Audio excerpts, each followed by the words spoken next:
Chairman, I'd make a motion to approve the voluntary salary board request of workshop last Thursday. I'll second that motion.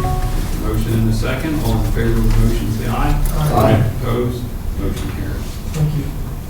Okay, is there any other business to come before the salary board? Okay, seeing none, is there a motion for adjournment? Second. Okay. Salary board meeting is adjourned. Next, we'll call the order of the regular Cumberland County Board of Commissioners meeting. I ask you all to please. I pledge allegiance to the flag of the United States of America and to the republic for which it stands, one nation, under God, indivisible, with liberty and justice for all.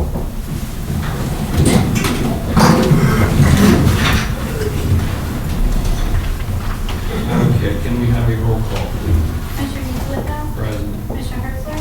Here. Commissioner Eichenberger? Present. Thank you. Is there anyone in the audience that has any time? We have a recognition, an employee recognition.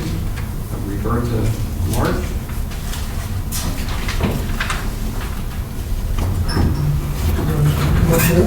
Yes. Yeah, come on up here.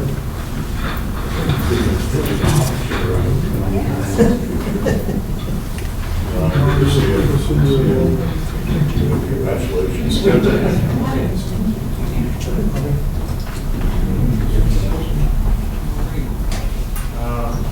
know you too well. I don't know a lot of people so well yet, but I want to thank you on behalf of the Board of Commissioners for your service to the county.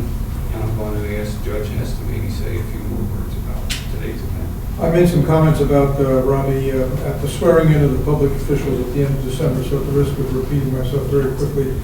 As I noted, Dan, Robbie's been my secretary for all of the 30 years that I've been a judge, and also for the 14 years of private practice prior to that. So, little accomplishment. I think you, Vince, you said you weren't familiar, and I understand that, but I think I can say safely the other people in the courthouse who do know her consider her to be universally liked and respected. And I'll see you from time to time in the courthouse, but I'll miss very much our daily association. So congratulations on your 30 years of putting up with me. Thank you.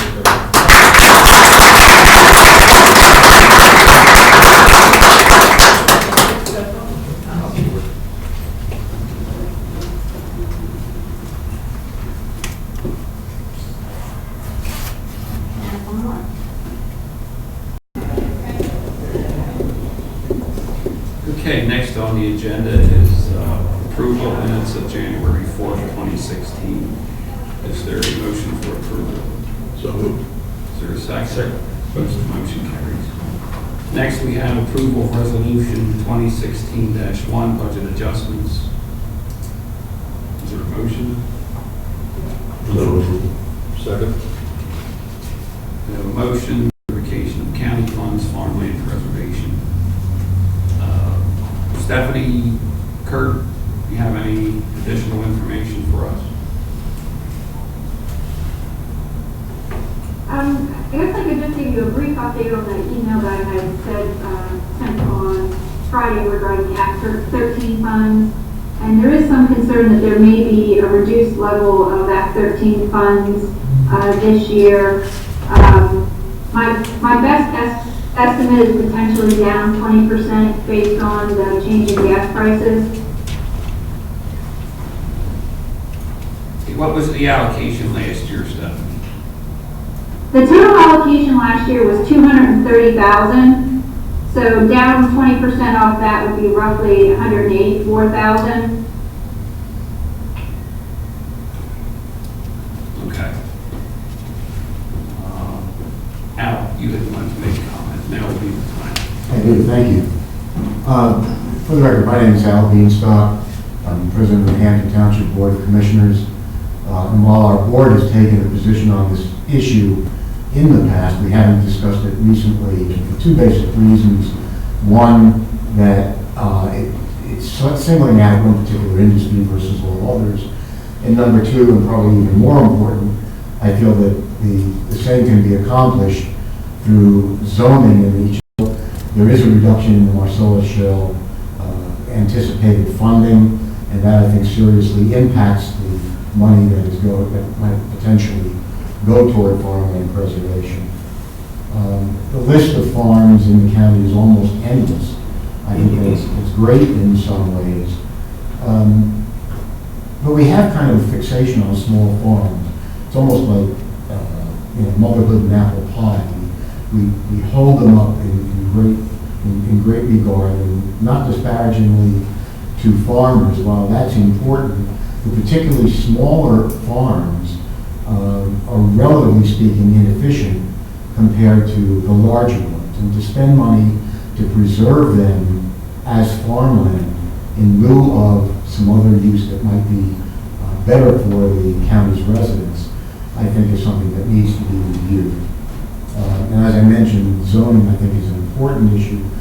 Commissioner DiFilippo, I know you were successful in Silver Spring Township, having the people of Silver Spring, reflecting the feelings of the people in Silver Spring, that they wanted to have some money put toward that. And that's wonderful. I would not have voted for that because I have strong feelings against it. But if that reflects the people of Silver Spring Township, that's great. I'm concerned that the county might be doing something that doesn't reflect the feelings of the great majority of the people who live in the county with all the dollars, particularly if they're increased over prior amounts toward farmland preservation.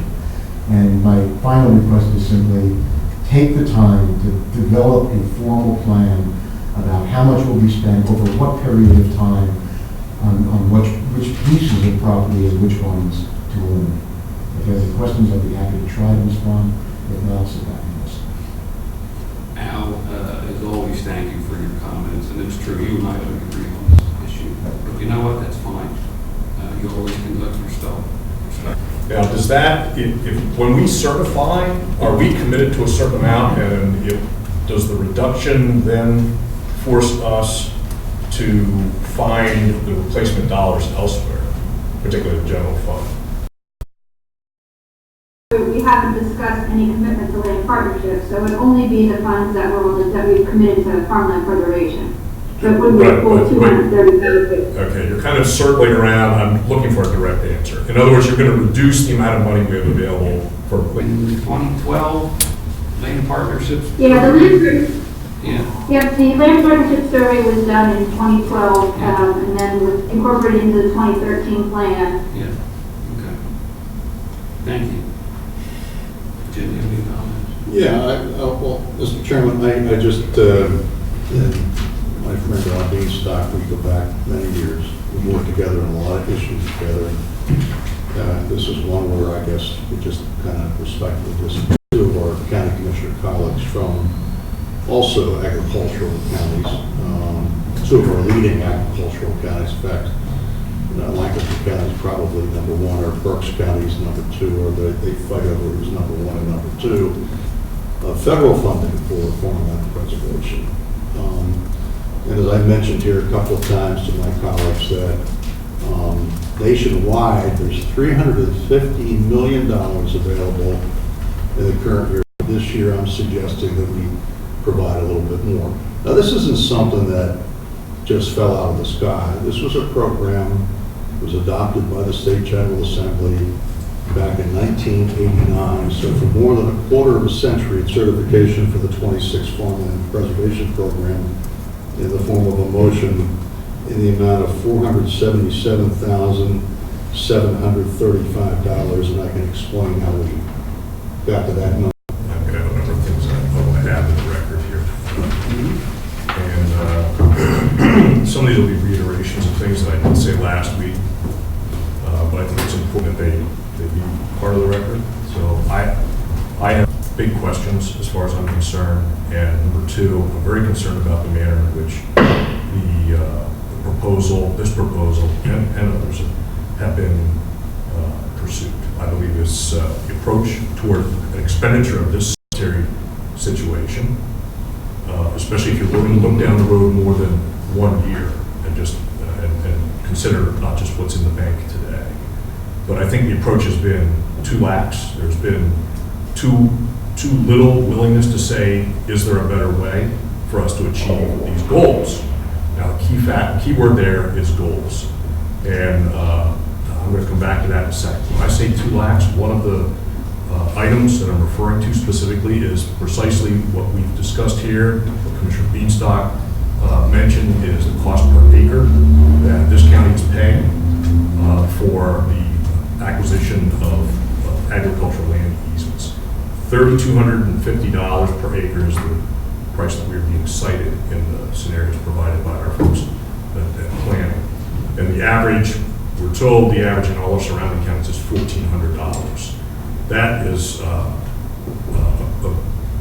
tremendously significant difference that I don't feel has been adequately explained. What we do know, however, is that we can't buy as much. If we're making a commitment to acquire these easements, we certainly cannot acquire as much if we're paying 2.5 on many levels. The goals we do have seem confused or at least ill-defined. Ill-defined, I just talked about. We haven't set any numbers up. Confused in terms of some of the comments made today and Thursday when we say that we need to stop certain types of development, or that how many warehouses do you want in this county. The stated goal of this program is to help sustain working the county's strategy. But again, it's one goal, it's not the only goal. And when you commit large sums of money, as I stated earlier, you lose not only flexibility in terms of your budget, you lose flexibility.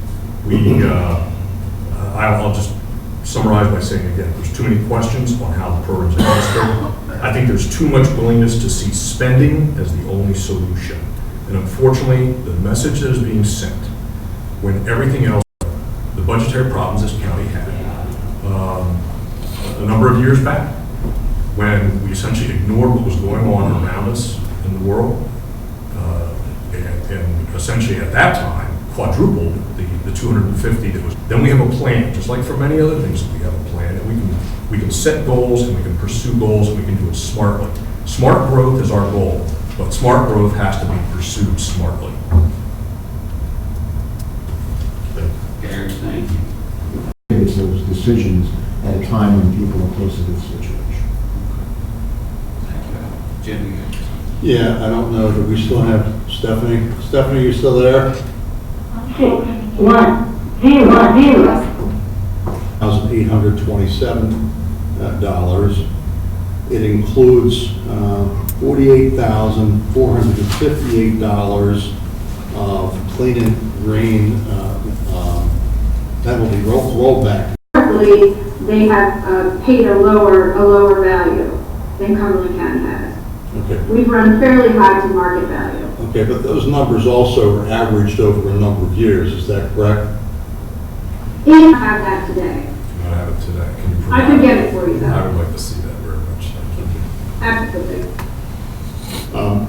The other thing I wanted to point out is, yeah, we can look into it. All I know is that, we're not taking anybody's land. We have a total of 31 applications from farm owners. Question of farmland preservation, with some ideas and options for getting a little more precise or developed in terms of goals. And it turns out in the county, we have a number, not only within the county government, but through the Penn State. Larry, thank you. Any other comments? Okay, we have a motion on the table, it was seconded. All in favor of the motion, say aye. Aye. Opposed? No. Second. Second. All in favor of the motion, say aye. Aye. Opposed? Motion carried. Item 12C, District Attorney Forensic Lab Grant Awards or motion. So, Second. Motion and a second. All in favor of the motion, say aye. Aye. Opposed? Motion carried. Advertising for education services to provide forensic investigation training. Is there a motion? Is there a second? Second. Motion's been made second. All in favor of the motion, say aye. Aye. Opposed? Motion carried. All right, next is a petition for approval to appoint special counsel. I do. I prepared that petition under the township, under the county code. Doug Griffiths to the Cumberland County Local Emergency Planning Committee for a 5-year term. Is there a motion? Is there a second? Second, just a comment, Mr. Chairman, that again, this is our approval of a recommendation for an unexpired term. So it's actually both the redevelopment authority and the housing authority, and I'll make that motion. All right, thank you for that correction. There's a motion, is there a second? Second. Have a motion and a second, all in favor say aye. Aye. Opposed, motion carried. Next is approval for the appointment of James D. Ross to the Cumberland County Planning Commission for a 4-year term effective January 1, 2016. Is there a motion? Okay, I will move for that. Is there a second? Second.